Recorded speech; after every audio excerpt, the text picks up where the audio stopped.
aspectos que quedaron. Siempre dividimos en dos la exposición de demanda, hacemos una parte general y una parte especial.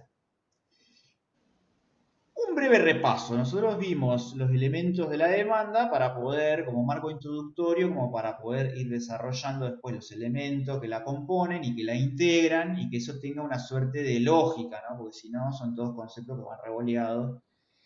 Que incluso hasta cuando uno tiene que emprender la práctica, o sea, un cómo hacer, tener ese esquema conceptual nos sirve porque nos ayudan a distinguir lo que es el escrito de demanda, de los documentos y de las cosas que la integran cuando aún no son parte de la demanda, la integran haciéndola un acto procesal complejo y completo.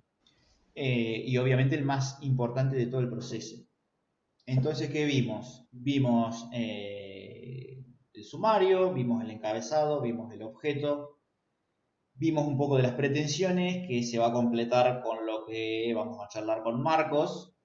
Vimos también la narrativa de los hechos, muy importante el tema hechos. Yo después repasando mis apuntes de clase me di cuenta que hicimos mucho enfoque en la estructura del relato de los hechos. ¿Se acuerdan? Trajimos un poco a colación esto que vemos en la primaria de introducción, nudo y desenlace. Dijimos que también está bueno plantearlo en estos términos. Algunas cosas también estaría bueno remarcar que nos quedaron afuera en el encuentro anterior. Ya yendo un poco más profundo respecto del relato de los hechos, el esquema que vimos, la verdad que es algo bastante básico. Hay dos formas de escribir y de explicar el desenvolvimiento de hechos. Nosotros tenemos que distinguir el discurso narrativo del discurso descriptivo. O sea, no es lo mismo decir que el día tal yo venía caminando tranquilo y venía Rocío en su auto a alta velocidad y cuando yo cruzaba me agarra la rodilla. No es lo mismo decir eso que decir me agarra la rodilla provocándome los daños que a continuación se describen. Rodilla reventada, tobillo fracturado, desgarro del gemelo. Fíjense que este tipo de narrativa es de tipo descriptivo. Entonces tenemos que distinguir, perdón, el discurso narrativo del descriptivo. No es lo mismo. Tienen características propias. Cuando yo relato sucesos, está bueno hacer una narración, que esa narración respete un orden cronológico.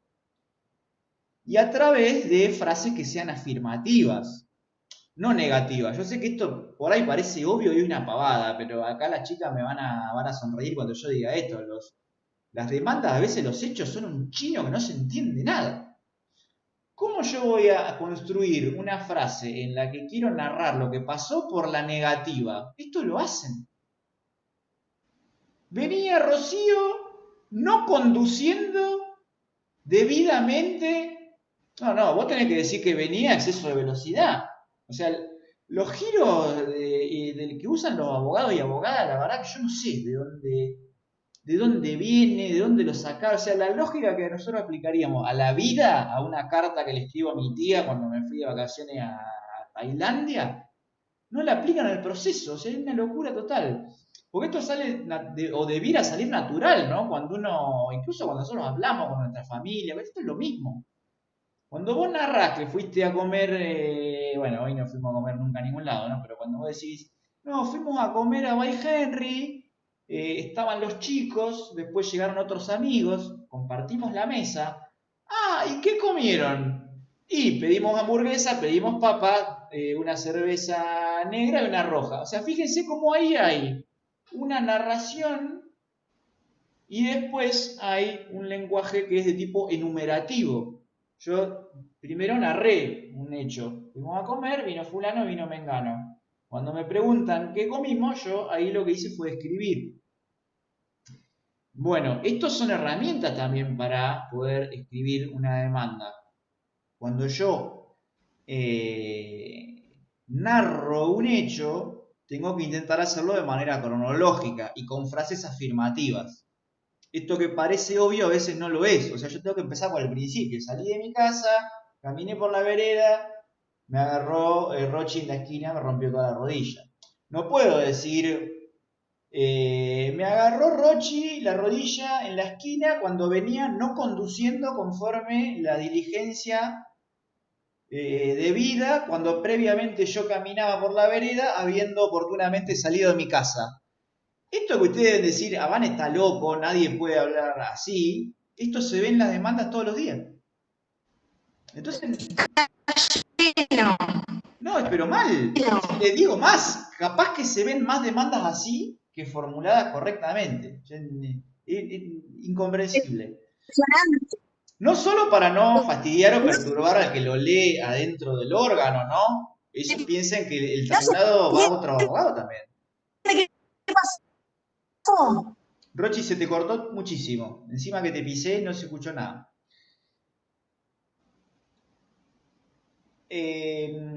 Así que bueno, por eso les digo, les puede parecer obvio, pero son algunos pequeños tips. Diferenciar, y con esto lo resumo y sigo adelante con otro tema. Diferenciar claramente descripción de narración. La narración se usa para describir cómo se fueron sucediendo y desenvolviendo los hechos. Ahí tenemos que hacerlo de manera cronológica, o sea, cómo se fueron sucediendo en la realidad, con frases de tipo afirmativo y tratando de meter un hecho por párrafo. Por favor, no hagamos la de Saramago. No sé si la han leído alguna vez a Saramago. Saramago es un escritor muy bueno, ¿no? Que tiene la particularidad inédita en la literatura, yo no lo vi jamás en ningún otro autor, que escribe los párrafos en bloque. No hay punto de aparte. No sé si alguna vez han leído algo de Saramago, no hay puntos de aparte. La construcción de su prosa es en bloque. Alguien puede decir, no, me pego un tiro cuando leo esto, pero no, tiene esa magia, que es un autor brillante, y vos lo lees, cuando ves, pasás el libro, es todo bloque, es un inmenso párrafo. Bueno, nosotros no somos Saramago, quizás sí hay gente con una gran calidad literaria y yo no lo sé, pero digamos que en principio los genios Nobel de la literatura, los abogados, no somos. Imagínense que construimos los relatos mal, ni siquiera respetamos la introducción, nudo y desenlace que nos enseñan en segundo grado, o sea, Saramago no. Vamos a intentar meter un hecho por párrafo y no construir bloques. Insisto, por ahí digo cosas demasiado obvias, pero cuando ustedes están narrando un hecho y ven que toda la hoja es un solo párrafo, y ahí le tiene que hacer un poco de ruido. Y agarrarse así la barbilla y decir, me parece que me quedó medio largo. Y buscar dónde metemos el punto de aparte. Lo más copado es meter un hecho conciso, afirmado positivamente, y un hecho por párrafo, de tal suerte que el que lo lee pueda saber hecho 1, hecho 2, hecho 3. Lo descriptivo, ser mesurado con lo descriptivo, porque lo descriptivo aburre. Entonces, no pretendo que ustedes deleiten al público con un escrito, pero que por lo menos se lo lean. Con la descripción, mucha mesura. La descripción se suele usar para la enumeración de daños, enumeración de personas. Fíjense en este ejemplo casi tonto, ¿no? El de la que fuimos a comer a By Henry. Yo ahí describí una situación y después enumeré lo que pedimos. Entonces, es una enumeración de personas, de cosas, de daños. Mucha mesura con las enumeraciones porque aburre. ¿Y cómo se gana claridad? Yo les decía, un párrafo por cada hecho. Cuando ustedes hacen una descripción enumerativa, tratamos de usar un renglón para que se capte a simple vista. Imaginemos, seguimos con el ejemplo de ir a tomar algo a By Henry. Yo puedo poner vino Maite, coma, Rocío, Tino, coma, Flor, coma, Gianni, coma, Agustín. Y también puedo hacer un asterisco vino, dos puntos, asterisco, Maite, renglón seguido, Rocío, renglón, Florencia, renglón, Agustín. No es lo mismo. El que lo ve, ya de verlo en el papel, capta de primera impresión quiénes estaban. No meter 40, una carilla, porque ahí lo que generas es que el lector directamente pasa de hoja y listo. Leyó Rocío, Maite, ya Altino, Gianni, Flor y todos ustedes ya no los leyó. Es más fácil poner Vino, Agustín, Maite, Rocío, Flor, Agustina. Y el resto de los miembros de la cátedra con los alumnos y alumnas. ¿Qué poner 4 páginas con los 60 alumnos, Jankovic, Baldoso, Rapalini? Eso no, porque no. Lo único que generas es que el lector cambia de carilla y listo. Ya leyó los primeros 2 si es que los leyó. Porque también tiene eso, que la lectura en bloque hace que cuando vos ves un bloque lo pasás directamente. No, la manera de lectura rápida y cruzada, porque esto también debemos decirlo, los juzgados aplican una economicidad del tiempo. Si hay alguien que economiza tiempo y lectura, es el órgano. Siempre cuento la misma anécdota, las chicas van a estar hartas de que yo cuente esto, pero me acuerdo de un compañero de maestría que trabajaba en un juzgado de la instancia, me decía, le pregunto, loco, y yo no sé por qué venía indignado, que le pregunto, loco, ¿y usted? Decime la posta, blanqueámela. Le digo, ¿ustedes lo leen? Yo le mando una demanda, ¿ustedes la leen? Me dice, no, olvídate, no la leo. Te voy a decir lo que leo, me dice el flaco. Yo leo los hechos, o sea, fíjense la importancia de una buena narrativa. Leo los hechos, avanzo, leo el petitorio. Si me queda alguna duda, voy punteando. Esta suerte es una confesión brutal, pero yo después me pregunto, la primera actitud que a vos te sale es de indignación. Ahora, lo segundo que vos tenés que hacer es preguntarte qué harías si vos tuvieras 48 expedientes arriba del escritorio y lo tenés que resolver para allá, porque a las 2 te vas y mañana vienen 48 más. Entonces, siempre una visión pragmática. Yo no voy a ser quien diga si esto está bien o está mal, porque alguien podría decir, no, bueno, pero en realidad lo que hay que hacer es poner más jueces o abrir más órganos o órganos de gestión asociada. Ese es otro debate. Vamos a lo práctico. Construyamos bien el discurso acerca de los hechos, que se note claramente. Entonces, ¿a dónde iba con esto? La lectura diagonal es por párrafo. Y ustedes, a ver, chicos y chicas, lo verán en la facultad. Como ustedes avanzan sobre el libro de Hitters, cada tomo tiene aproximadamente 750 páginas. Y llegan al capítulo que habla al principio, ¿no?, de la casación en España, en Francia, en Italia. Y muy probablemente hagan esa lectura cruzada. Ven párrafo, esto no me interesa, ven párrafo, esto no me interesa, y avanzan hasta que habla de la casación en provincia de Buenos Aires. Este sistema es igual, entonces tener varios párrafos alcanzan a que de primera vista el que lee de manera diagonal pueda saber cuál párrafo es importante y cuál no. Así se gana la claridad, porque además lo más importante hay que ponerlo al principio, no al final.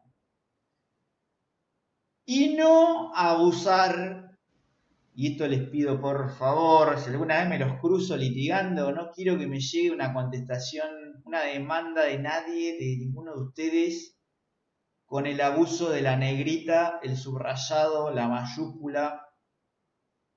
Les pido por favor, no. La mayúscula en el lenguaje escrito es gritar a viva voz, no, mayúscula no.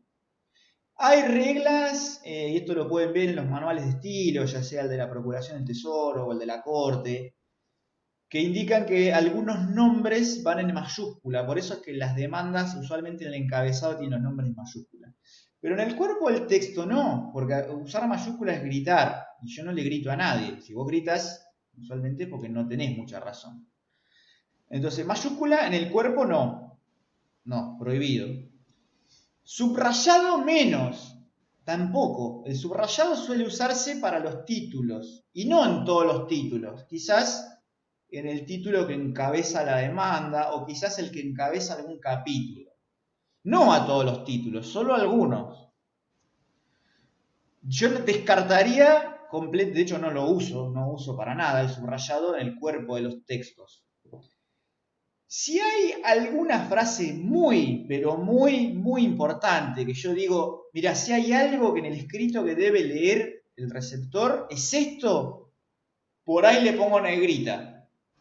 Y aclaro que usualmente que la negrita me pertenece si es que es una cita de doctrina o de jurisprudencia. Pero es muy, muy, muy restrictivo esto. Las chicas también sonreirán en esta parte. ¿Cuántos escritos habrán visto que tiene subrayado? Yo creo que no le meten fluorescente porque no se puede. El editor ni siquiera lo permite el editor. Pero bueno, uno gana la atención con otras cosas, no con eso. Al revés, uno desalienta.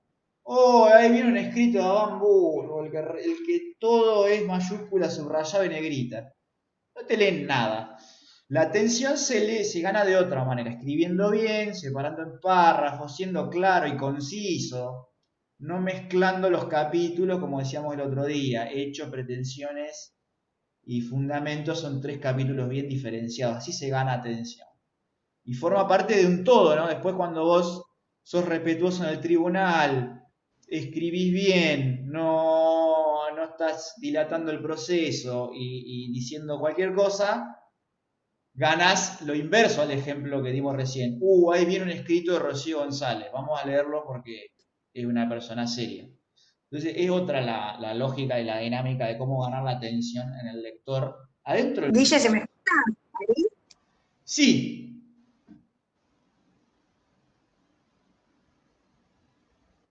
justo le dije que sí y se le trabó, pobre Ro.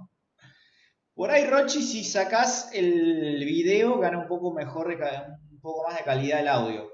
No sé si vos me estás escuchando a mí.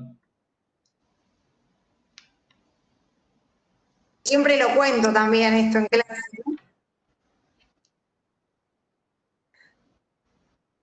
A ver ahí. A ver, seguí hablando. Y yo Yo te escucho perfecto y los veo perfectos. Bueno, yo ahora te escucho ¿Ahí? muy bien. Sí, te escucho bien. Sí, te escuchamos bien.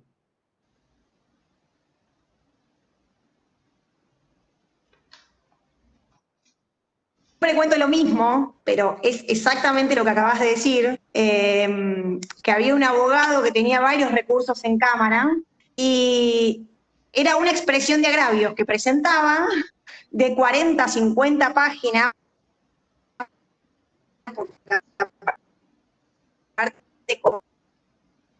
copiaba y pegaba doctrinas, jurisprudencia, muchísimo, todo subrayado en negrita y mayúscula. Me duelen los ojos ya de pensarlo.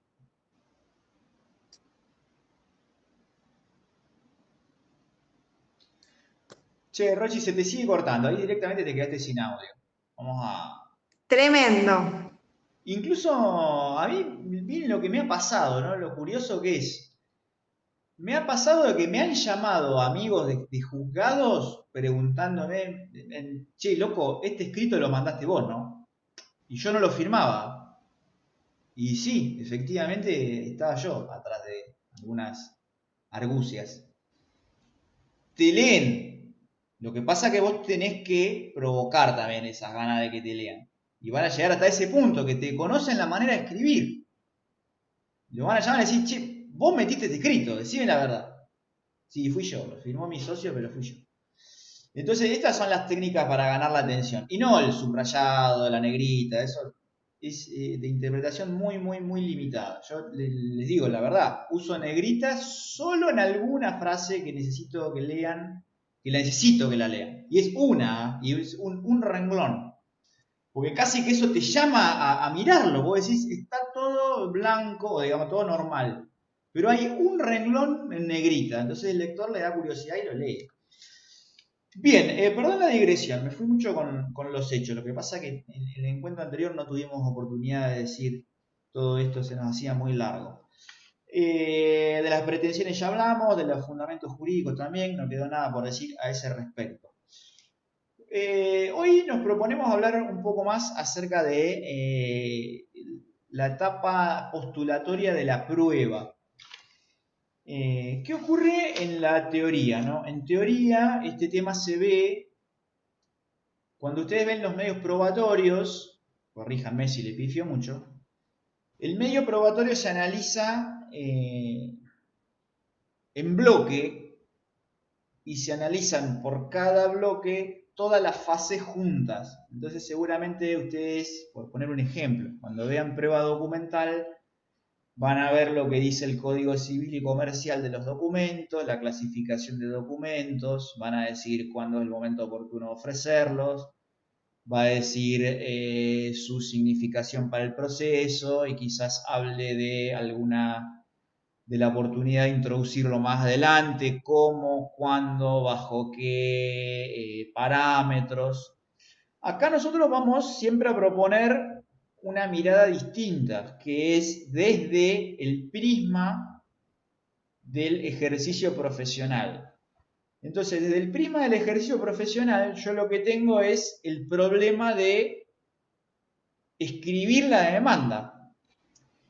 Y la demanda tiene que contener, vamos a trabajar sobre el ejemplo de un proceso sumario, ¿no? Porque es el más rico a los efectos didácticos.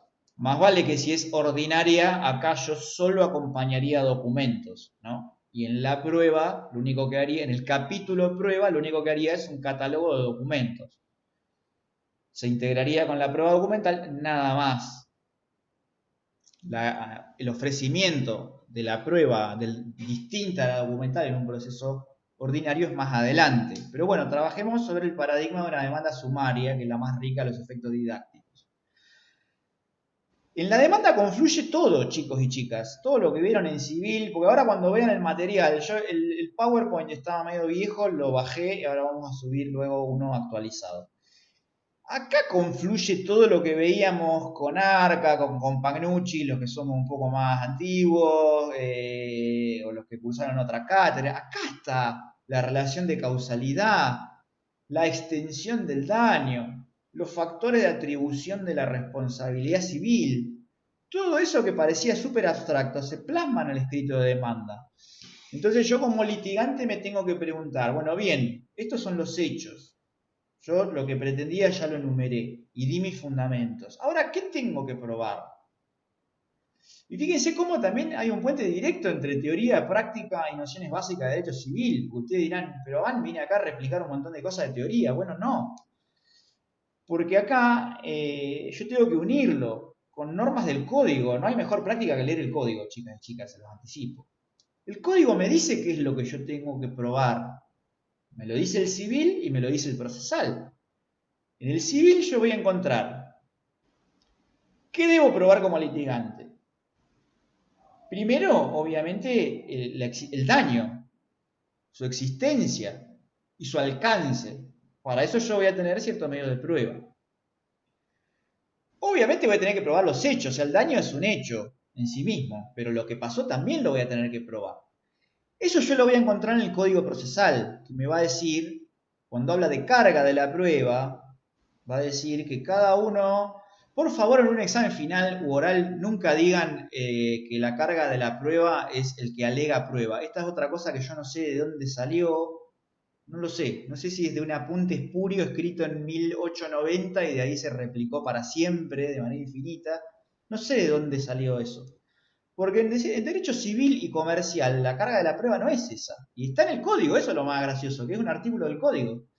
Dice que cada litigante deberá probar los hechos que son constitutivos o que no lo construye así, pero digamos que la idea es que cada uno debe probar los hechos configurativos del supuesto de la norma que invoca, de tal suerte que el actor tiene que probar el hecho, el daño y todo lo que vamos a ver ahora, y el demandado tiene la carga de probar los hechos que son extintivos, impeditivos y modificativos. Entonces, el que alega prueba qué, si el demandado no alega nada, lo único que alega es que él no fue, que no tiene que cumplir esa obligación. Ahora, esa alegación, ¿cómo la prueba? Con un recibo de pago, si es una obligación dineraria, Ese es un hecho extintivo. Puede probar una novación, ese es un hecho modificativo. O puede probar que una circunstancia fortuita hizo imposible el cumplimiento de una obligación. Eso sería un hecho impeditivo. Entonces va por ahí la carga de la prueba. Y esas preguntas se las hace el litigante. Por eso hablamos de esto en prácticas. El joven y novel abogado que enfrenta una demanda, en serio, se mira al espejo y se pregunta, ¿qué corno es lo que tengo que probar? Bueno, esto deben probar. Acreditar la legitimación activa. La primera pregunta es si nuestro demandado, si nuestro actor está legitimado para ese reclamo. Esto que parece obvio, a veces no lo es tanto. Ahí juegan otras reglas, ¿no? La de la representación, la de la personería. Sobre eso ya hablamos. Después tengo que probar el hecho en sí mismo. Entonces ahí yo me puedo servir de varios medios de prueba. Si es un contrato, quizás entra en documental. Si es... Y fíjense cómo acá sigo uniendo con cosas de teoría, ¿no? Cuando hablan de fuentes directas, fuentes indirectas. La mejor prueba es siempre la directa. ¿Por qué Vélez decía, y hoy también el Código Civil y Comercial, que un contrato no se puede probar por testigos? Porque el contrato, la prueba del contrato, es el contrato escrito, y eso es una prueba directa. Obviamente que después hay contratos con cierta formalidad, ¿no? Como los que se deben realizar por escritura pública. Eso es otro tema. Pero yo siempre tengo que buscar la prueba más directa del hecho que quiero probar. Si yo tengo que probar el acaecimiento de un daño en un accidente, si puedo contar con el video donde me muestran cómo Rochi me embiste en la rodilla cuando yo estoy cruzando pacientemente con mi perrito, ya la prueba testimonial se desdibuja. Quizás los abogados y abogadas, como precavidos que somos, intentemos reforzar ese video con un testigo, por las dudas. Puede venir un incendio y quemarse el CD, o que el servidor se malogre y se pierda. Pero eso no quiere decir que una vez producida esa prueba, receptada en el expediente, quizás torna superflua la prueba testimonial. Entonces, siempre hay que tratar de manejarse con fuentes lo más directa posible. El hecho en sí mismo, usualmente cuando es un daño extracontractual, como le llamaba Vélez, ahí la reina de las pruebas quizás sea la testimonial. Una prueba que yo creo que con el tiempo va a tender cada vez más al desuso, porque con la cantidad de cámaras que hay dando vueltas por ahí, la prueba testimonial un poco se desdibuja. Hay muchos autores, esto también hay mucha tela para cortar, muchos autores proponen ya prácticamente su desaparición, ¿no? Porque los testigos muchas veces se inventan, van libreteados, o sea, no, es una prueba muy relativa. Pero bueno, no puede desaparecer porque hay muchas relaciones que solo pueden probarse a través de testigos. Ni hablar en el ámbito laboral, ¿no? Pero bueno, acá estamos en civil. Así que bueno, tratar de ver qué es lo que hay que probar, tratar de siempre tener una fuente lo más directa posible. Sigo con lo que había que probar, así que repasemos. La legitimación, el hecho en sí mismo. Los hechos negativos no se prueban porque es imposible. Lo que yo hago es probar hechos incompatibles con el hecho negativo. Si a mí me imputan no haber ido o que tenía que ir a tal lugar y yo digo que eso fue de imposible cumplimiento, podría probar que estuve en otro lado y no podía volver. O sea, el hecho negativo hay que buscar otra manera de probarlo. Fíjense que hay hechos negativos que son de tan dificultosa prueba que incluso el civil y comercial cambia cargas probatorias. Yo le imputo a Maite no pagar una deuda dineraria, ¿no? ¿Cómo hago para no, o sea, es imposible probar eso? ¿Qué dice el Código Civil y Comercial? Que ella va a tener que probar que pagó con el recibo. Entonces, hasta el mismo Código Civil y Comercial capta a veces distribuciones de cargas probatorias donde aquella pavada del que alega prueba queda dibujada completamente. Si esa frase tuviera alguna virtualidad, en un caso como el que yo les puse como ejemplo, yo tendría que probar que Maite no me pagó. ¿Cómo hago? ¿Qué hago? Ofrezco como prueba el video de la cámara de seguridad de acá del estudio de todos los días, desde que lo firmó hasta que tenía que cumplir y hasta hoy que no vino. Y sigo ampliando prueba todos los días de que no vino nunca a pagar. Es una locura. Entonces yo la demando a Maite, le digo que no me pagó y ella si se quiere librar de esa demanda va a venir con el recibo. Va a venir y va a decir, bueno, acá está, sí, yo te pagué. En fin, eso como marco introductorio. La primera pregunta que deben hacerse es qué debo probar y cómo. Y siempre hay que tender a una prueba de lo más directa posible. La extensión del daño se prueba con la prueba pericial. Una vez que yo logré acreditar el hecho, la pericial va a ser la que va a probar la extensión del daño. No voy a abundar mucho en pericial porque como les adelantaba hace un rato van a venir algunos peritos y ahí vamos a tener chance de debatirlo ampliamente. No sin antes decir que hay que maximizar los esfuerzos en esta etapa, en la construcción de la demanda, porque acá es donde se proponen las especialidades periciales y los puntos de pericia. Por eso es tan importante la demanda. En la clase anterior dábamos el ejemplo del daño y que cada rubro tiene su pericia. Esto es fundamental. ¿Cuántas veces habrá pasado de una demanda civil que pide daño psicológico y se olvida de solicitar pericia psicológica? Te lo rechazan. Si no, ¿cómo lo vas a acreditar? Eso no se acredita por testigos, chicas y chicos. No es la prueba idónea. Yo no puedo traer un testigo para que diga lo perturbada que quedó psicológicamente, no sé, mi mamá después de un choque. No, porque esto es una prueba técnica. Lo mismo que los daños en la parte física de la persona. Yo no puedo traer como testigo a los compañeros de trabajo de la víctima para que digan que rengueaba o cómo. No hagan esto, por favor les pido, porque el juez va a agarrar y va a decir, este no entiende nada. Eso se prueba con una pericia médica o según la especialidad sobre la persona para que diga cuál es la extensión, los puntos de incapacidad, si hay alguna secuela. Pero no con la vecina que diga que rengueaba y que ella me veía cuando limpiaba la vereda. Esto se ve todos los días, por eso yo lo digo. Esa no es una prueba idónea. Porque lo que les va a pasar, y esto ya lo vamos a ver en la práctica de las audiencias, lo primero que pregunta el juez es si son testigos del hecho. Hola, ¿usted sabe para qué está acá? Sí, vengo a dar declaración testimonial. Bien. ¿Usted vio el hecho? No, yo en realidad no lo vi porque. Váyase. No, pero en realidad soy compañero de trabajo. No, lo que usted tiene para decir no me interesa. ¿Es testigo perito? No, tampoco. Soy carpintero y trabajo en otro lado. ¿Y a qué viene? No, porque yo lo vi renguear. No, váyase, le va a decir el juez. Algunos jueces obviamente son más diplomáticos, otros te echan ahí en vivo. Le dicen, no, bueno, pero usted fue testigo del hecho o no. No, usted es testigo de oída. Usted no declara, váyase. Entonces no pasen por este mal momento, porque ahí el cliente lo va a mirar y va a decir, ¿qué pasa? Y ni hablar del testigo, porque el testigo no entiende nada, va solo a declarar. Van a pasar un mal momento. Por eso es que siempre hay que buscar el medio más idóneo.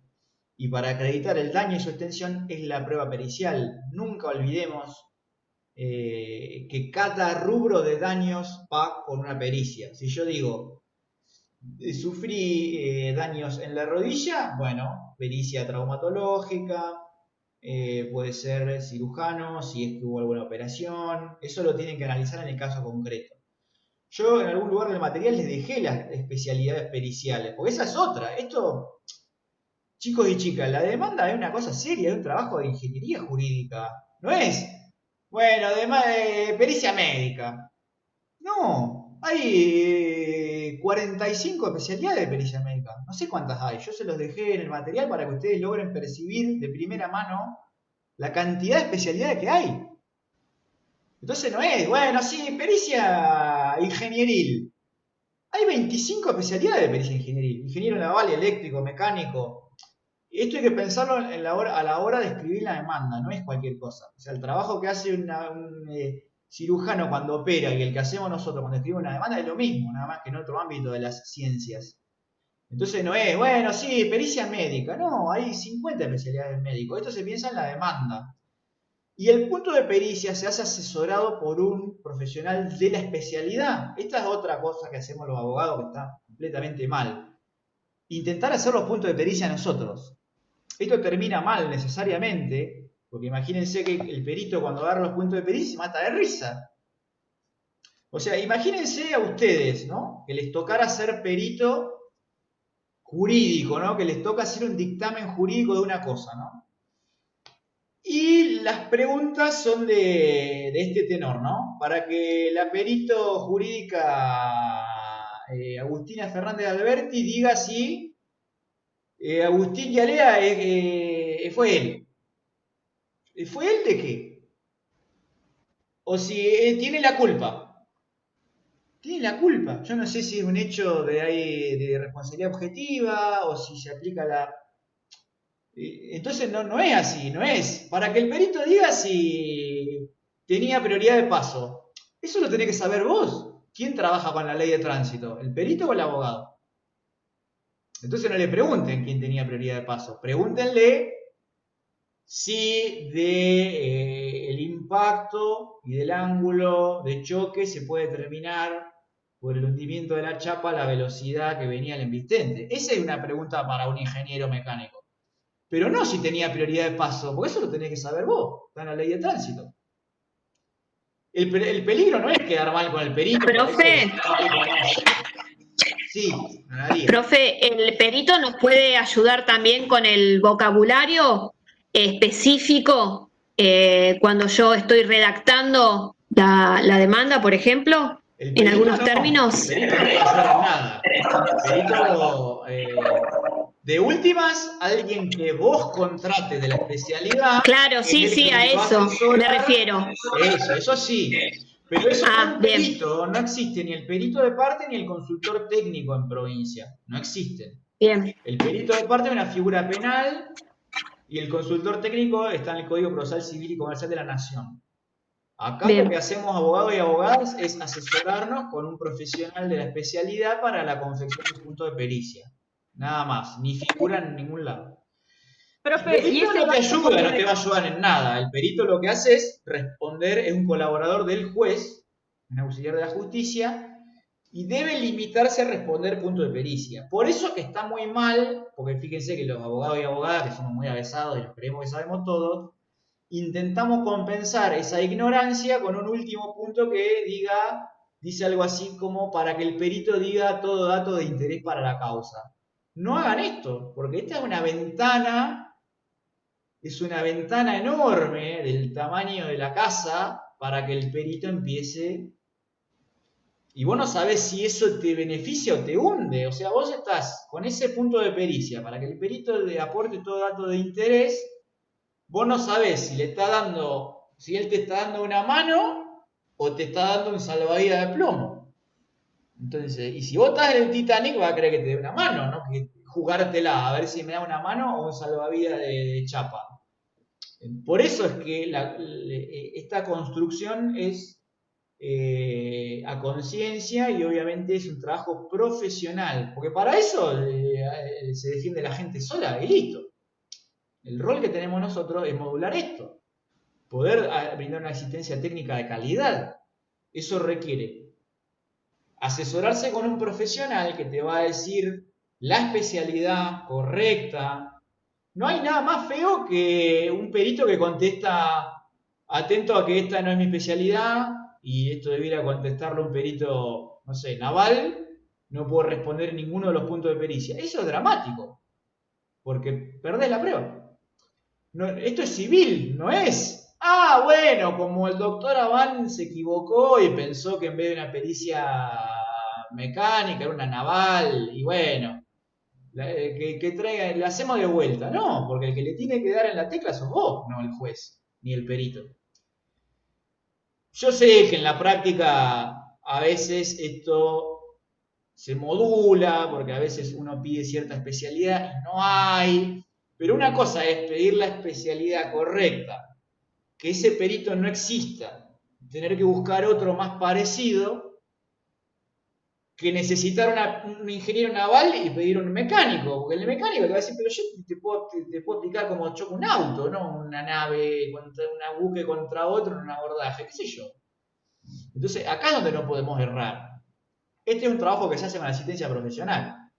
Siempre cuento la misma pavada. Uno de mis primeros casos fue un juicio de responsabilidad médica, donde obviamente yo tenía que imputarle al cirujano algo que había hecho mal. Hubo un antes y un después de hablar con una médica que nos asesoró, pero antes y un después quiero decir, nada que ver. Cuando hablamos con la médica, con mi socio, la fuimos a ver a su estudio, a su casa, me di cuenta que éramos dos tarados, que queríamos hacer, los abogados y las abogadas también son medio jetones. Entonces voy a decir, nah, esto, olvídate, metete en algún modelito de la ley y van a estar los puntos de pericia. Y están. El tema es que vos necesitas punto de pericia para tu caso, no para la ley. Entonces, hay que hacerse asesorar. Yo no lo olvido nunca más. Fue un antes y un después. Me agarró y dijo, no, esto que vos estás preguntando es una locura. Yo leo esto y me doy cuenta que vos no tenés ni idea de lo que estás preguntando. Vos tenés que preguntar así. Tenés que preguntar esto. No, esto no lo preguntes porque esto te tira a tierra en vez de ayudarte. Bueno, ahí es donde uno tiene que poner la lupa, consultar a un especialista y la primera actitud es como de resignación, es decir, mira, yo de medicina no sé absolutamente nada. Entonces, ahí, después de que uno asume no saber nada, empieza a ver qué herramientas puede incorporar para solventar este problema. Y eso usualmente sale bien, por eso la habilidad del litigante siempre va a ser una cualidad importante. Muchos litigantes han ganado casos imposibles con el solo hecho de ser hábiles a la hora de plantear las cosas. Ayer Agustín compartía con nosotros en el grupo de la cátedra un fallo acerca de, no tiene nada que ver con lo que estoy hablando, pero sí ilustra la creatividad, donde concretamente se debatía una intrusión en un inmueble y el abogado lo había planteado, la abogada, bueno, una señora, lo había planteado a través de la medida preventiva del Código Civil. Eso no está en nuestro Código Procesal. Si hubiera hecho un interdicto, le hubiera ido muy mal. Ahora, a través de una medida preventiva logró que la Cámara le haga lugar a una medida innovativa genérica a través de la cual libere de ocupante inmediatamente el fundo. Con un interdicto de los de Vélez Arfield, que hoy todavía están y lo tenemos en el código, le hubiera ido, pero desastre hubiera sido. Entonces la habilidad está en cómo uno estudia y plantea las cosas. Por eso la importancia de una buena práctica. Sigamos adelante, así no se nos desvía mucho el tema de hoy. Al final dije que iba a hablar poco de pericial, terminé hablando un montón. Tipos de peritos y todo eso lo vamos a ver más adelante y vamos a indagar mucho más acerca de los puntos de pericia, porque es muy importante. Ahora vamos a hablar con Rocío, les proponemos seguir punteando aquella estructura que vimos en la clase anterior, porque no nos olvidamos que la propuesta de debate partía de ir analizando la estructura de una demanda e ir comentando cada uno de los capítulos a medida que íbamos avanzando. Como nosotros habíamos llegado a prueba, arrancamos desde ahí. Pero ahora seguimos y vamos a ir viendo los distintos medios. Yo no sé si Rochi recuperó audio, recuperó imagen, capaz que ni siquiera está, pobre Ro. Yo no la veo. ¿Anda por ahí, Ro? Parece que no. No importa, vamos a seguir avanzando hasta que aparezca la Rochi por ahí en alguno de los cuadros que veo acá adelante. Entonces, bueno, pericial ya hablamos, ya hicimos la remisión. Vamos a ir... Estoy acá, Guille, pero no sé si me escucho. Te escucho medio cortado. Pero bueno, como vamos a empezar por documental, que ese era un tema que me había asignado. Así que empecemos por prueba documental. Insisto en esta parte, nosotros vamos a ver los medios probatorios desde la faz del profesional. Entonces, cada medio probatorio tiene varios estadios, ¿no? El primero es el postulatorio, donde yo me pregunto qué es lo que hay que probar, cómo lo voy a probar, y es el momento de ofrecerle esa prueba al juez. Cuando yo ya llegué al convencimiento de qué medio voy a usar, cómo lo voy a usar, llega el momento de ofrecerlo. ¿Cómo lo hago? En el escrito de demanda. Entonces, vamos a ver todos los medios de prueba así. Una faz postulatoria, y una fase de producción, que es la que vamos a ver más adelante cuando veamos los medios de prueba en particular. Esa es la práctica de la producción del medio. Ahora solo vamos a ver el ofrecimiento, que estamos en una etapa postulatoria. Entonces, el primer medio de prueba y el más trascendente que podemos encontrar es la prueba documental. Esta va en juicios ordinarios y sumarios con los escritos postulatorios, así que todavía acá es lo mismo, ¿no? Sumario que ordinario. Bien, rápidamente ustedes podrán imaginar que la prueba documental es todo papel o documento, digamos, escrito, que yo puedo incorporar al proceso. Dentro de los documentos va a haber algunos que tienen mayor valor probatorio que otros. Si yo tengo una escritura pública, obviamente que voy a priorizarla por sobre un instrumento privado. ¿Por qué? Porque las manifestaciones vertidas delante del escribano, que han ocurrido delante del escribano como oficial público, hacen plena fe. Acá también hay que tener mucho ojo, porque no es, la escritura, genial, todo lo que dice la escritura hace plena prueba. No funciona así, ya lo van a ver en notarial. Los hechos que hacen plena prueba son los que el escribano vio, los que pudo percibir adelante de sus sentidos. Los que él no vio, guarda, porque tampoco es lo mismo. Si el escribano los afirma en la escritura, pero no lo vio, eso es un principio de prueba, genera una presunción de que ese hecho ocurrió. No es plena prueba. Y les voy a dar el ejemplo más palmario.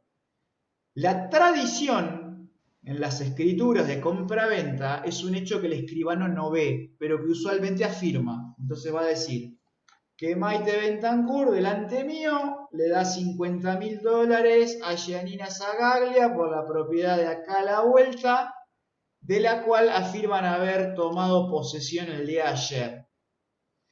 El solo hecho de que esa frase esté implica que la otra parte debe producir prueba en contrario. Entonces tengan en cuenta esto también. Hay una manera práctica de leer las escrituras. Yo les confieso que es lo primero que miro, si dice la tradición. Porque de la compraventa más vale que la va a decir, yo ya lo sé. Si es una escritura de compraventa, más vale que va a decir que vio la compraventa. Pero lo primero que busco es si afirma positivamente que hubo tradición. Porque eso revierte la carga de la prueba en la parte que afirma que no hubo tradición. Por poner un ejemplo. Los instrumentos privados hay de dos tipos que están recogidos por el Código Civil y Comercial. Los que están firmados y los que no están firmados. No me voy a meter en eso porque es muy teórico, pero acá también yo voy a tratar de priorizar los que están firmados. Y obviamente le imputo a la firma a la contraparte. Los no firmados, hay mecanismos para acreditarlos, no me voy a meter en eso ahora porque entran en la fase de producción. También los ofrezco. Ahora está muy en boga hablar del ofrecimiento de mails, WhatsApp y todo eso. Vamos a ver más adelante cómo eso se acredita en el proceso, porque tiene que ver también con la etapa de producción. Yo por las dudas los ofrecería también. De eso uno puede sacar capturas. La mejor manera es el acta de constatación notarial. Es una prueba cara, pero es eficaz. Porque ¿qué tiene el proceso civil? El proceso penal es más sencillo porque los fiscales trabajan codo a codo con cuerpos periciales de la policía, a veces se sirven de inteligencia, ya tiene una estructura pericial que está pensada para, o por lo menos de una manera proteica, porque tampoco vivimos en Disney, ¿no? Pero está pensada para analizar ese tipo de pruebas que implican una cadena de custodia del material informático. Eso en civil no lo tenemos. Si yo quisiera acreditar un correo electrónico, ¿cómo haría? Imaginemos que es una prueba trascendente para la suerte del litigio. Contrato un escribano que haga un acta de constatación notarial respecto de lo que está viendo. El acta va a decir que sentado en la computadora de fulano, me metí en la página tal o en el correo tal y doy fe de que puedo ver de que hay un remitente que dice ser fulano de tal, porque tampoco se sabe si es o no, y da fe del contenido. Y acompaño de una impresión y digamos que tengo el círculo más o menos cerrado. Es la única manera de darle un poco de firmeza a eso. Sin perjuicio de que después puedo ofrecer algún tipo de pericia también sobre los aparatos, es un poco más complejo, pero eso lo vamos a ver en la etapa de producción. En principio me sirve... Profe, Sí, no todos los escribanos incluso hacen el acta de constatación, porque como es un no, proceso súper engorroso, no, ahí hay que buscar un escribano que lo haga, o a veces se puede ir a la sí, escribanía y abrir el mail desde ahí, eso hay que ver quién lo hace. Pero es la porque por única ejemplo, manera. Lo que yo porque nunca debo hacer es acompañar una captura de pantalla sola. Porque eso tal cual, primero que no es el original. Eso lo hago con cualquier editor, incluso hay aplicaciones que simulan conversaciones. Entonces, eso solo sería nada. O sea, el juez lo va a mirar así y obviamente que ni le consta ni le deja de constar. Y si vos no tenés un refuerzo sobre eso, es lo mismo que nada. Obviamente que nosotros estamos en civil y comercial, ¿no? Porque rápidamente alguien podrá decir, bueno, pero yo vi que en familia hay un fallo que tuvo en cuenta lo... Estamos en civil y comercial, no es lo mismo. Una incluso, captura de un profe, un WhatsApp no ejemplo, es nada. Perdón, te pisé, perdón, Candela. profe, no, incluso yo conozco por ahí un caso, que yo trabajé muchos años en una escribanía, y por ahí algún cliente llamaba para pedir un acta de constatación, por ejemplo, en un hotel donde uno de los empleados había robado y para acompañar el video Ah, que mira, comprobaba. Entonces, nada, está buena esa.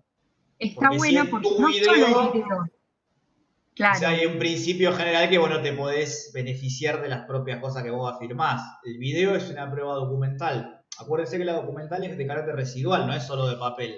Si yo tengo que incorporar un elefante al proceso, es prueba documental. Es un documento.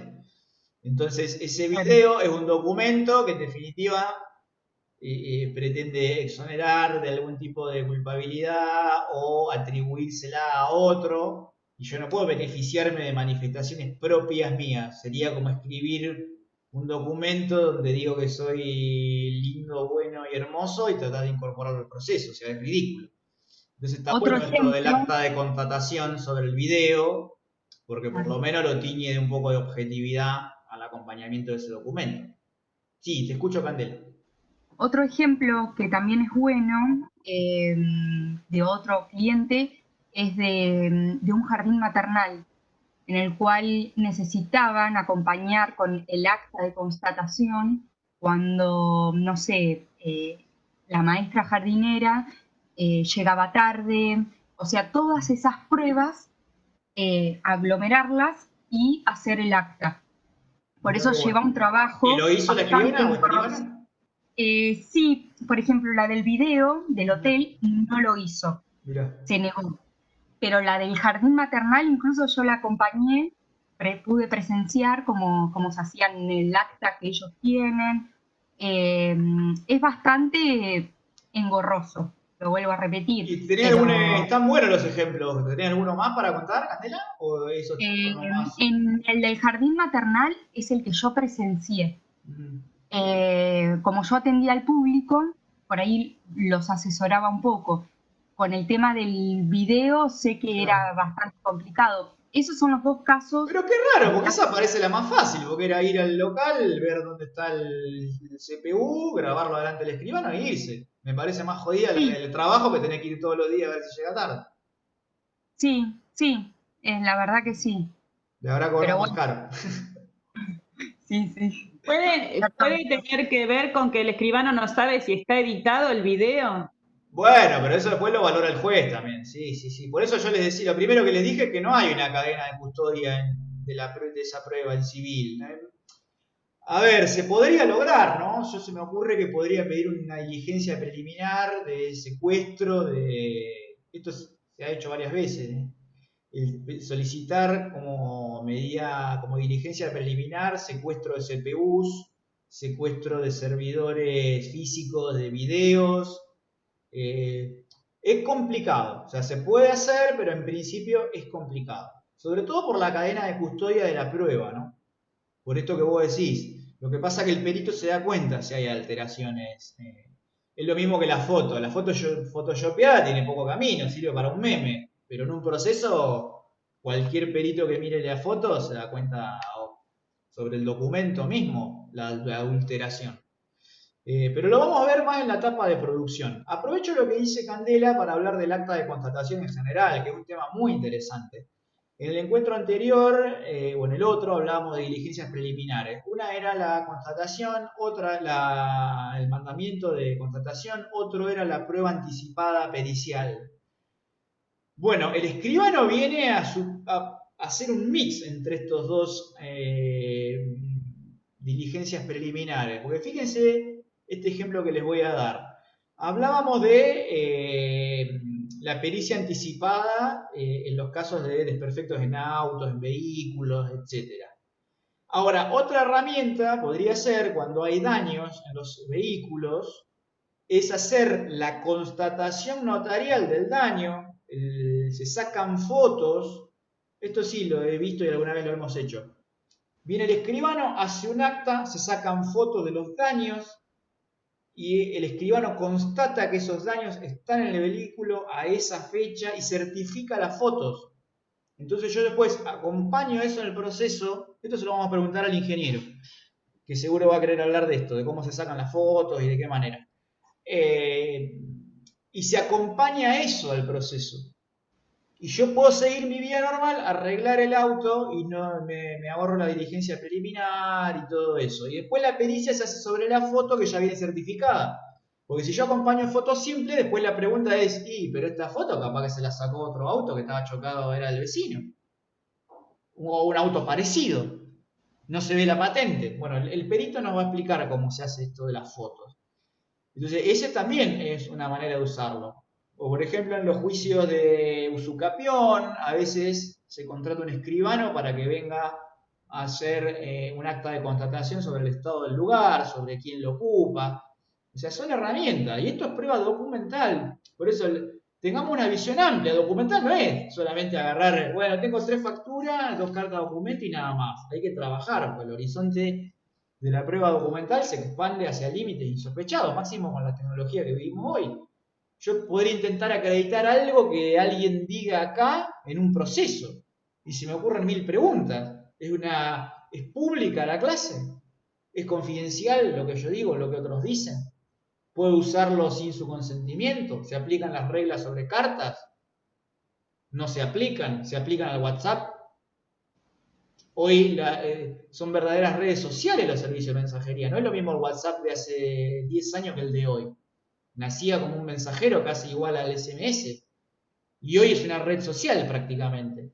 Entonces, la prueba documental se expande permanentemente. No es una prueba, es la más importante y es una prueba para tenerla en cuenta con creatividad.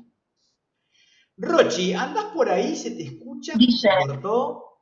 Ah, bien, alguien quería hacer una acotación. No, yo, Guille, Maite, el tema de los escribanos muchas veces, esto de lo que es la constatación del video, ¿qué pasa? En la actividad del escribano, cada escritura tiene que tener una apertura y un cierre, y el acta de constatación no deja de ser eso, una escritura pública. Entonces no se puede mantener abierta esa escritura por un periodo de tiempo muy largo. Entonces, por eso también las dificultades de poder llevar adelante o no, porque si no se tienen que hacer en escrituras sucesivas. Y eso implica, obviamente, un costo mayor porque se cobra por escritura.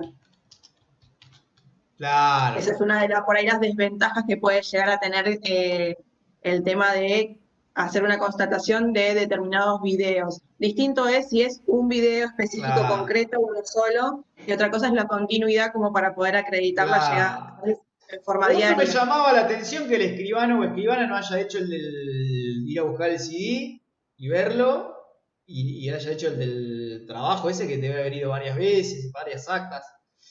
En fin, sigamos adelante. No sé si anda la Rochi por ahí, pero vamos a seguir con los diversos medios de prueba. Alguien escribió en el chat que no. Que no tiene, no importa, entonces vamos a seguir adelante. Bien, prueba documental me parece que ya es suficiente. Alguna acotación más iría por el lado de siempre solicitar que los documentos importantes se reserven en la caja de seguridad del juzgado. Les adelanto que el juzgado no tiene una caja de seguridad como un banco, no se imaginen una caja fuerte donde el único que conoce la combinación es su señoría.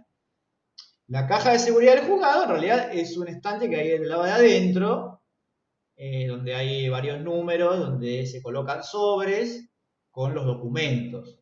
Por eso, en realidad, es reservado porque no está al alcance, digamos, del público, ni siquiera puede verse desde la mesa de entrada. Pero no se imaginen una cosa tipo Misión Imposible, donde la única manera de sacarlo es caer con un cable que evite los láser. No, no, no. Es un estante con unos cuantos sobres numerados. Pero es importante poder pedir esto, porque no hay que dormir, chicos y chicas, no seamos pueriles. Si yo tengo una escritura, bueno, justo la escritura no, porque es reproducible, pero digamos un documento que decide la suerte del juicio y no hay manera de reproducirlo, se lo afanan. Sí, hay una anécdota memorable, ¿no? De un abogado que se comía un pagaré en una mesa de entrada. La cuenta siempre Omar Bernstein, las clases de quiebras. Había un abogado platense viejo, ¿no? Y muy pillo. Y la sigue contando, Guille. La sigue contando, muy zorro. Que claro, las ejecuciones de títulos es un juicio abstracto, ¿no? Hay título, hay ejecución. No hay título, no hay nada. Por eso cuando vos pagás una deuda que estaba en un pagaré, el pagaré se rompe y listo. No hay ni deuda ni pagaré. Entonces, claro, el abogado del actor o la abogada durmió. Nos pidió la reserva en la caja de seguridad del documento y este maestro se puso a ver así el expediente y se fue. Se había comido el pagaré. Se lo comió. O por lo menos se comió la parte de la firma. Listo, te quedaste sin juicio. Y anda a cantarle, anda a reclamarle el pagaré a Messi, no sé. Listo. Entonces no cometamos este error. La documentación importante se solicita su reserva en caja de seguridad para que no se lo coma nadie. ¿Cómo se hace esto? Se acompaña también una copia simple. Entonces pongámonos en el ejemplo del pagaré. Usemos ese ejemplo. Tengo mi pagaré firmado por el deudor. Lo quiero ejecutar.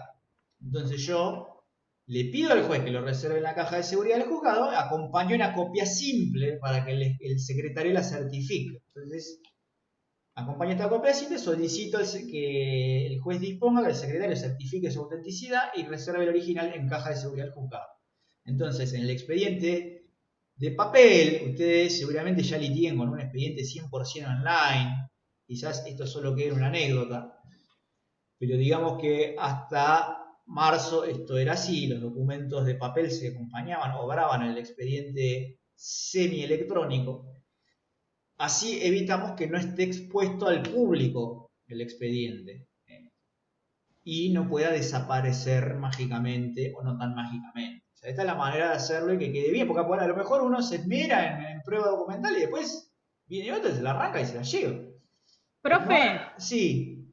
En el juicio ejecutivo, ¿no hay cuadernos de prueba? ¿O aunque haya cuadernos de prueba, No, porque no es un juicio de conocimiento, entonces no es susceptible de dividirlo en sumario, sumarísimo y ordinario.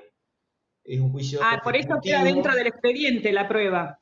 Es un juicio ejecutivo que obra en un solo cuerpo. Sí, sí, sí. O en varios cuerpos, digamos, y se voluminiza, pero no tiene cuadernos de prueba. Guillermo, cuando, sí, Candela. Cuando el expediente está reservado, solamente, por ejemplo, lo va a ver el abogado o abogada o un escribano el expediente y tenés que pedir cita previa. No, en realidad no, ahí no. En realidad la reserva del expediente es otra cosa. Ahí lo que suele ocurrir es que hay alguna pretensión un poco más sensible.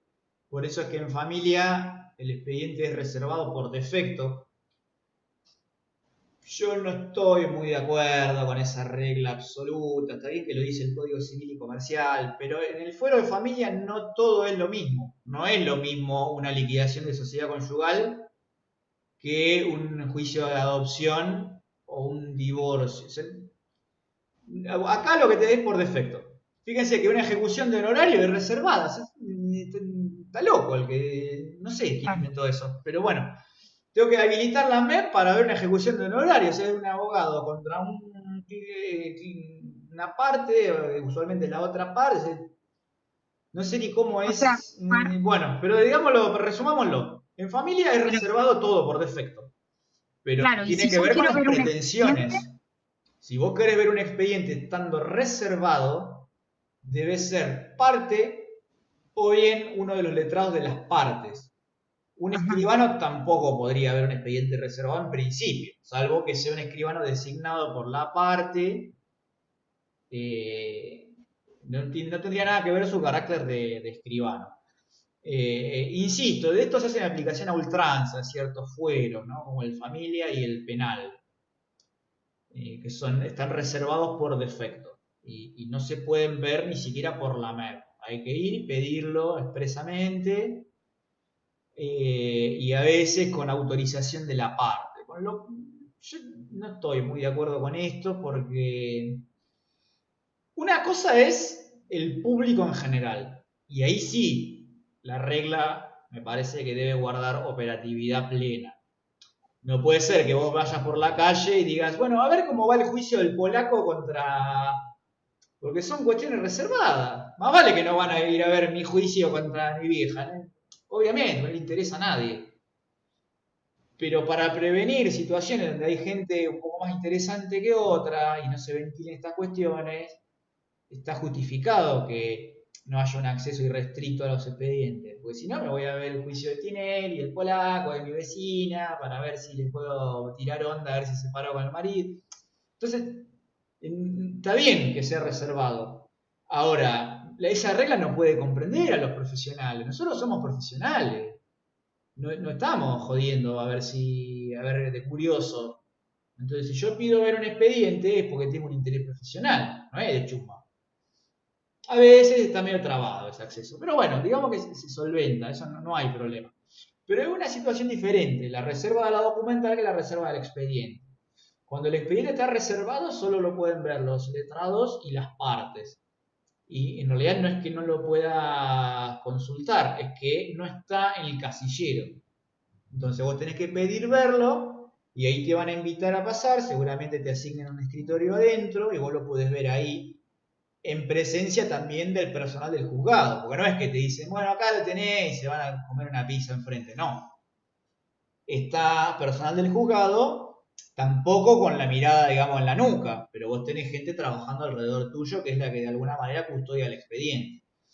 Y no es molesto ni nada, vos lo pedís verlo y pasás. El día que les toque no tengan vergüenza de pedirlo porque no se asusta a nadie, es completamente normal.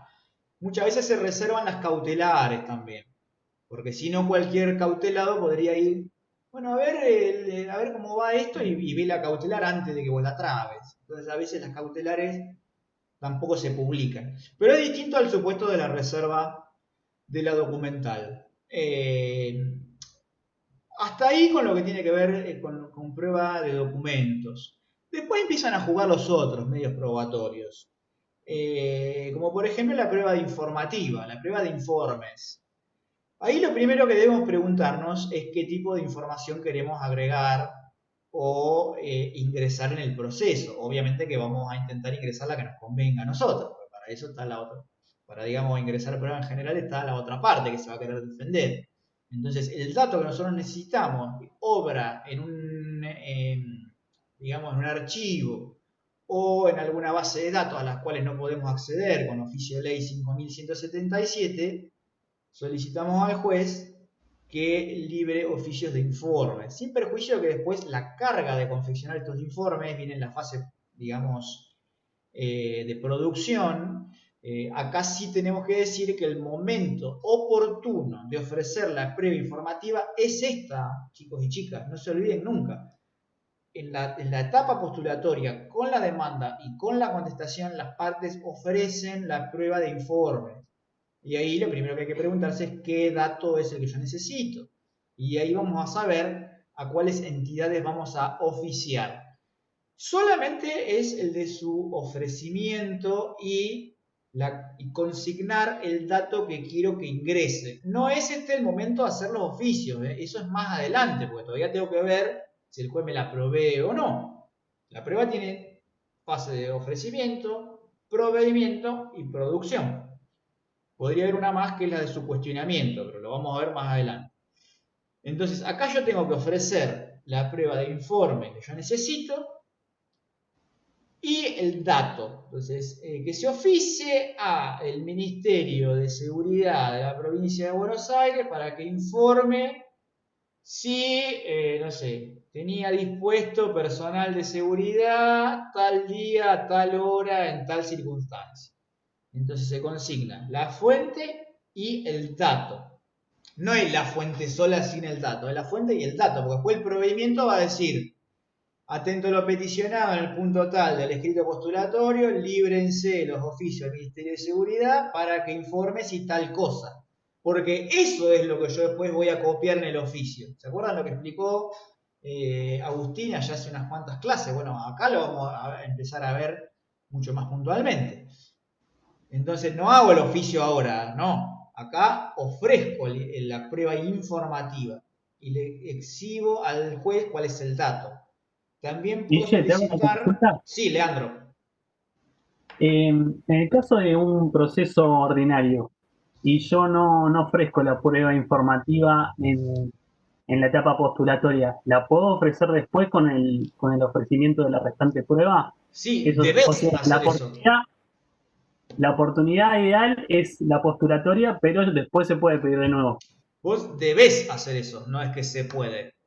En un ordinario vos solo ofrecerías la documental, señalarías documentos en poder de terceros y señalaría la ubicación de documentos o expedientes administrativos que no están en tu poder, obviamente que los tiene que aportar otra parte. Que esa también llega por oficio, o sea, lo que decís vos me da pie a aclarar otra cosa.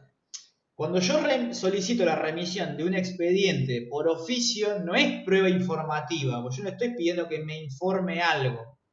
Fíjense cómo acá se ve que el oficio es el medio, no es la prueba. Nunca digan prueba de oficios. Eso está mal dicho, es una jerga que es errónea, no la fomentamos desde acá. Es prueba informativa. ¿Cómo hago llegar esa información? A través de un oficio donde le requiero a una entidad pública o privada que diga o que manifieste o que informe tal cosa. Pero un expediente que está en algún lugar o una escritura protocolizada en un asiento notarial, eso es un documento que yo lo requiero a través de un oficio. Muy buena tu acotación, Lea, me había olvidado de decir eso, gracias. Así que ahí está en bicho, porque el día que es un ordinario, si usted tiene que ofrecer prueba documental que no está en su poder, el momento es la demanda, no la prueba, el momento de ofrecer prueba informativa. Ese es un momento procesal que es inoportuno. Lo que me pregunta Lea también me da pie a decir otra cosa. Ustedes deben ofrecer solo la documental en un ordinario. Porque si ustedes se manejaran como si fuera un sumario, ahí pueden tener un problema muy grande, que es que el juez no le tenga por ofrecida toda esa prueba. Y que después, cuando el juez los convoca a ofrecer prueba, ustedes no ofrezcan nada, porque digan, ah, no, yo la prueba ya la ofrecí con la demás. Fui diligente y metí toda la prueba igual, aun cuando el código no me lo pide. Si el primer despacho no dijo nada de esa prueba que yo ofrecí, que no va a decir nada de cajón, acá seguro que Jenny no me deja mentir porque habrá visto mucho más ordinario que yo. Si vos haces un ofrecimiento, digamos, exhaustivo en un ordinario, el juez no te va a decir nada. Te va a decir, téngase presente la documental, agréguese y traslado a la demandada. No va a decir nada de la otra, no te lo va a proveer, va a hacer de cuenta que eso no existe. Si son copados, a lo mejor, con mucha buena onda, activismo judicial y buena onda, roto rosa, a lo mejor dice de la restante ofrecida téngase presente para el momento procesal oportuno.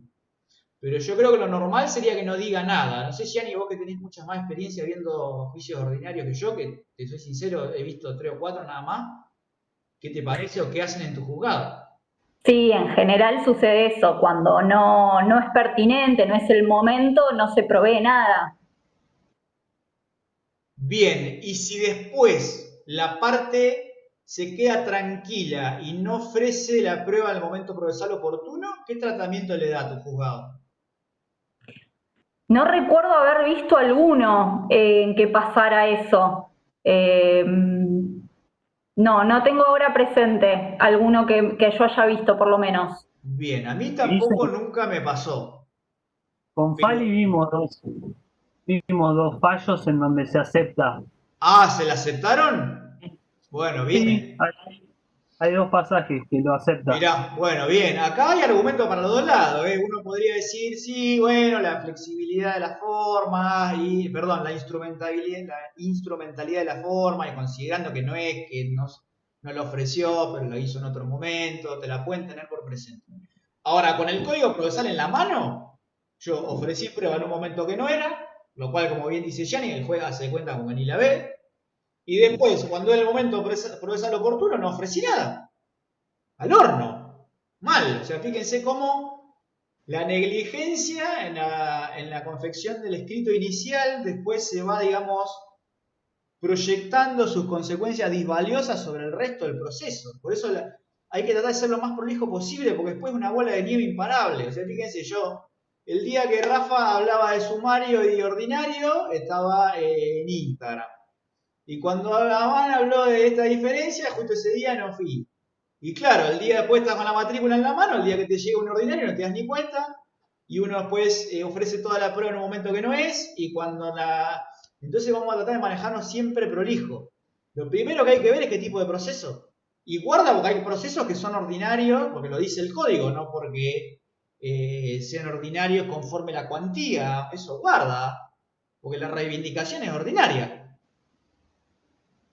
Entonces hay que mirar primero eso. Lo mismo que nosotros no hablamos de estos temas porque excede un poco a la práctica cotidiana. Pero lo primero que hay que mirar es si es federal o local la cuestión. Porque esa es la pregunta número 1 antes de iniciar una demanda. Después, cuando vos sabés el fuero y la materia, te preguntás si es ordinaria y sumaria. Pero bueno, por eso les digo, tratemos de generar prácticas en las que somos siempre cada vez más prolijos. Porque después es una bola de nieve imparable. Si les pasa esto, porque también puede ser que no sea una negligencia, puede ser, porque ¿quién le imprime el trámite del proceso? El juez. Y si rara vez cause agravio, entonces, en principio también sería inapelable. Entonces podría pasar que yo ofrecí toda la prueba, el juez le dio el trámite ordinario, bueno, después la ofrezco de vuelta, dentro de los 10 primeros días de la apertura de prueba. Entonces, no siempre es una negligencia. A veces vos pensás que es sumario, el juez se sienta a pensar un rato y te dice, no, vamos a hacerlo por la vía del ordinario. Yo por la duda la ofrecería de vuelta la prueba. Para que no quede, obviamente que si después tengo algún perjuicio, más vale que puedo ir a la cámara con esto, ¿no? Pero digamos que en principio, si a mí me cambian de ordinario a sumario, no veo dónde estaría el agravio. Por ahí sí, si me imprimen un sumarísimo, hay que ver, hay muchos fallos que tienen que ver con la defensa del consumidor, que le atribuye el proceso más abreviado que el sumarísimo, y algunas empresas se agravian de este tipo de trámite y a veces se va a la cámara por el trámite. Pero en principio es complicado encontrar un agravio ahí, porque como los tres son juicios de conocimiento, digamos que la aplicación de un trámite más célere no te puede provocar ningún gravamen ni agravio. Por ahí Rochi, que lo ve más de cerca en la cámara, no sé si alguna vez vio alguna resolución de cámara que tenga que ver con esto. A mí me cuesta ver un agravio en el trámite, en el trámite que le imprime el juez. ¿Recuperó audio, Ro? La veo, pero no la escucho. ¿No escuchás, Ro, vos? Sí. Ahí veo que sonríe. Yo los escucho bárbaro, pero ustedes no. Te seguimos escuchando mal, sí, no, bueno. Después nos comentás si viste esto en la cámara. Profe. Sí, ¿quién me habló? María. María. Esto tiene que ver con cuando el juez decide no realizar la apertura a prueba o realizarla, que la no apertura sí por ahí se apela, y si la apertura no, porque si abre el periodo de apertura a prueba no hay una cosa parecida, no es lo mismo, pero claro, sí, digamos, abrir la causa a prueba no te puede perjudicar nunca un agravio. ¿Cuál podría ser el agravio? Es raro esto, por eso es que si te dicen que no, sí, es apelable. Ahora, si abren a prueba, ¿cuál sería el agravio? Habría ninguno. Sí, muy bien la acotación, María. Bien, sigamos adelante ya un poco para cerrar. Ya hablamos de la preinformativa, hablamos de la documental. La confesional, lo primero que había que preguntarse es si sirve para algo la confesional, ¿no? Ese sería el primer debate filosófico. ¿Para qué corno me sirve a mí la confesional en pleno siglo XX? Una prueba que es medieval. Esto es el medioevo, uno se podría remontar a las institutas, a la partida. Tenía otro significado, otra connotación. Cuando vean los videos de las audiencias, yo les pido por favor que vayan viendo videos de audiencias. Es muy ritualista, es una prueba muy formal. A mi juicio es una prueba que no sirve para nada, salvo si el absolvente no va, supuesto en el cual se lo tiene por confeso. Pero también es relativo porque es una confesión ficta. O sea, si yo le pongo una posición, ¿no? Para que el demandado jure como que es cierto que es nativo del planeta Marte y después el absolvente no va a la audiencia, el sentido común indicaría que no es marciano por el solo hecho de que ese día no fue a la audiencia. Entonces la norma lo dice. En el caso de confesión expresa, hace plena prueba, y en el caso de confesión ficta, es una prueba que el juez va a valorar con el conjunto de la prueba. Entonces, si yo tengo una partida de nacimiento que dice que el pibe nace en La Plata, y yo en la confesión le puse que era marciano y quedó confeso de que era marciano, ya el sentido común nos indica que eso no va a ser así. Entonces, aún en el supuesto de confesión ficta, es una prueba de relativa utilidad. Yo en lo personal, la verdad que casi ni la uso. Es un juego de ver quién va, quién no va, ¿no? Pero bien, superado el debate filosófico, digamos que yo, después de tomarme un té, mirar por la ventana y debatirme conmigo mismo si la ofrezco o no, imaginemos que llego a la conclusión de que sí, de que la ofrezco. Este no es el momento de acompañar el pliego, no acompañen el pliego acá, porque si yo le ofrezco al juez la confesional y el pliego lo pongo en la demanda, el demandado me lee el pliego y ya sabe cuáles son las preguntas. Es una papona. Bueno, este no es el momento de acompañar el pliego, no hagan esto. El pliego se debe acompañar hasta media hora antes de la audiencia de absolución de posiciones. Tampoco lo lleven sobre el pucho 15 minutos antes, porque lo van a tener por desistido. Ese es un supuesto expreso de caducidad de la prueba confesional. Entonces no hagan esto. Una aclaración para el fuero laboral. El laboral sí pide acompañamiento de pliego. Ahora ustedes dirán, ¿cómo puede ser? Si Avan me está diciendo que no me regale que una pavada, ¿cómo puede ser que el legislador previó que en laboral sí? Bueno, hay un truco para esto. El truco es ofrecer la confesional en la demanda, no acompañar el pliego y después ampliar demanda con el pliego. Esa es la única manera que yo encontré para dar un rodeo a la norma y no regalarme así. Y el pliego lo acompañan sobre cerrado. Porque si yo acompaño la hoja, me van a dar traslado de la hoja, estoy en la misma. Entonces yo tengo la demanda sin el pliego. Y después acompaño el pliego en sobre cerrado. Bueno, no me acuerdo cómo es la literalidad de la norma, pero no dice exactamente en la demanda. Dice algo así como antes del traslado, algo así, no me acuerdo ahora. Literalmente como dice la ley de procedimiento laboral. Y en laboral mucho cuidado porque a veces dan traslado de la demanda de oficio. Mucho cuidado, cosa que en civil sería una locura galopante. En laboral a veces dan traslado de oficio. El truco ahí es no consignar el domicilio real. Entonces vos bloqueás esa posibilidad. Esto no está en ningún libro. Si vos no le ponés domicilio real, no puede haber cédula de traslado de oficio, porque ¿a dónde se la van a mandar? Entonces, esa es la manera de bloquear, y ahí te queda el combo completo. Vos no le pones el domicilio, la cédula no sale, nunca. No le pones el pliego, entonces no se entera hasta que vos no lo acompañes en sobre cerrado y se abra el día de la confesional. Porque si no, en laboral va con pliego y todo. 2 minutos más y ya cerramos, porque les veo las caras, ya están re cansados y cansadas. Algo similar pasa con la testimonial. Ya hablamos de las consideraciones acerca de si la acompaño o no la acompaño. Supongamos que decido acompañarla. Este no es el momento del interrogatorio. No pongan las preguntas, no van las preguntas para los testigos. Solo debe señalarse nombre, apellido, DNI y profesión. Porque acá, en esta etapa, se individualiza el testigo. Y algo que deben hacer, que no está de más hacerlo, yo les recomendaría que lo hagan, es un renglón, es solicitar que el juzgado los notifique por cédula.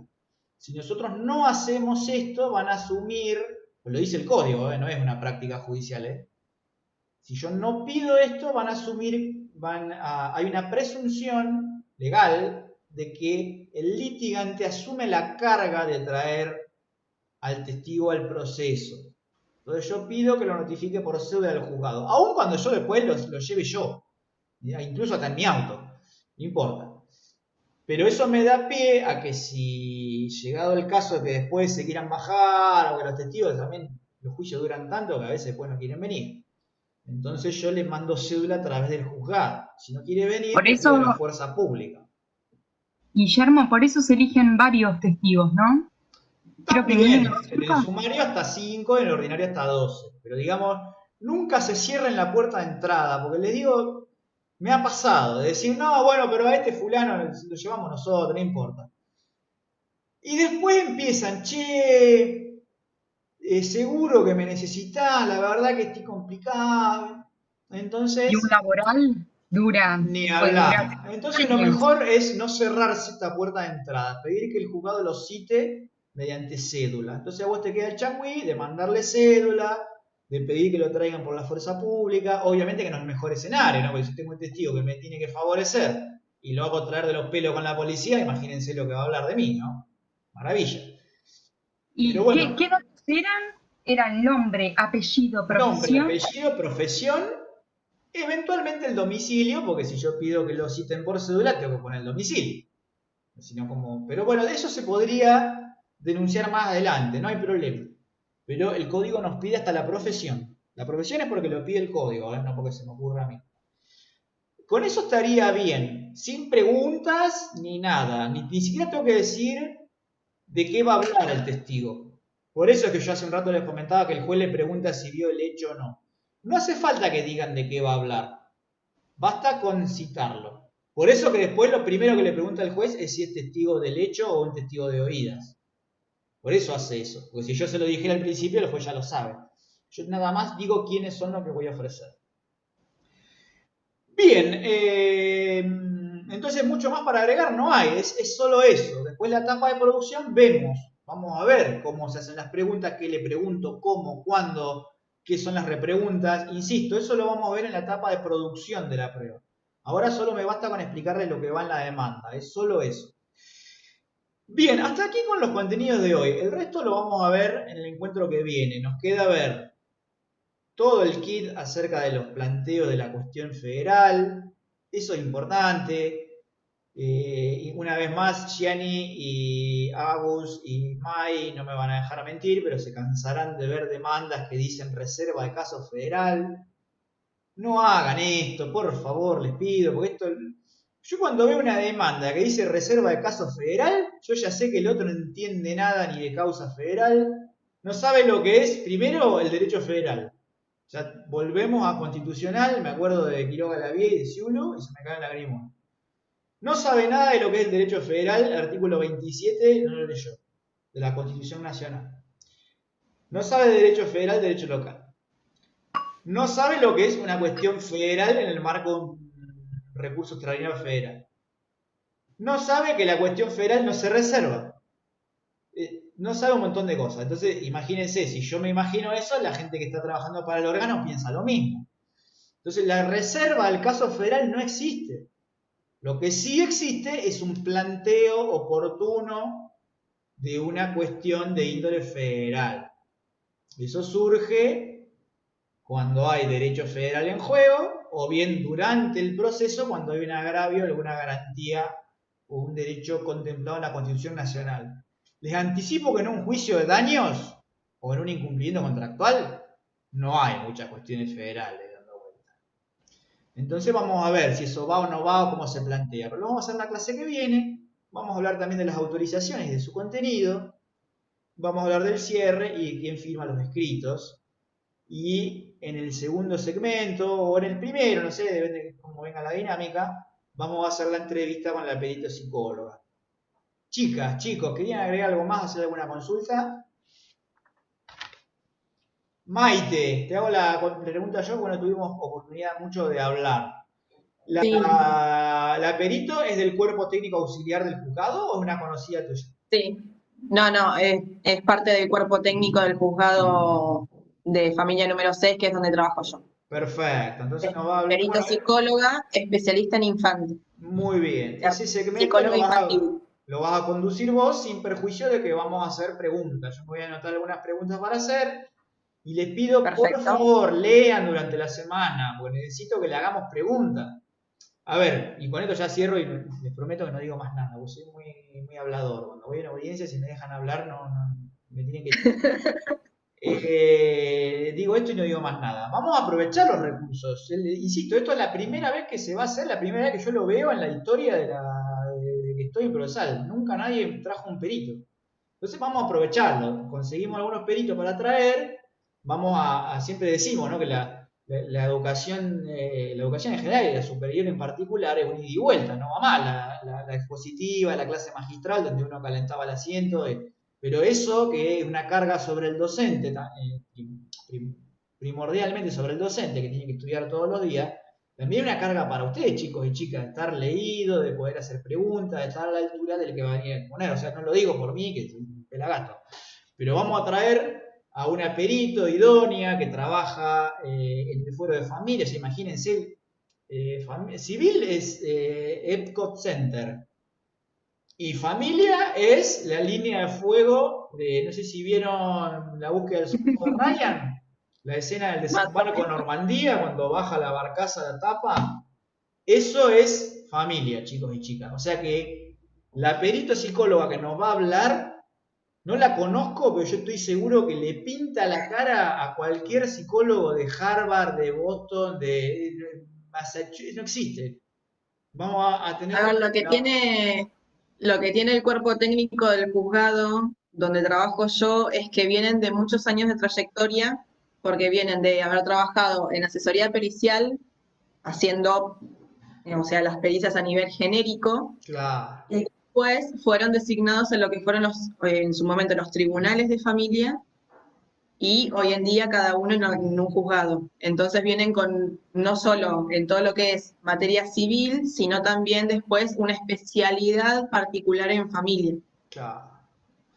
Así que bueno, nosotros nunca vienen de una carrera mucho, no de lo más general a lo más específico.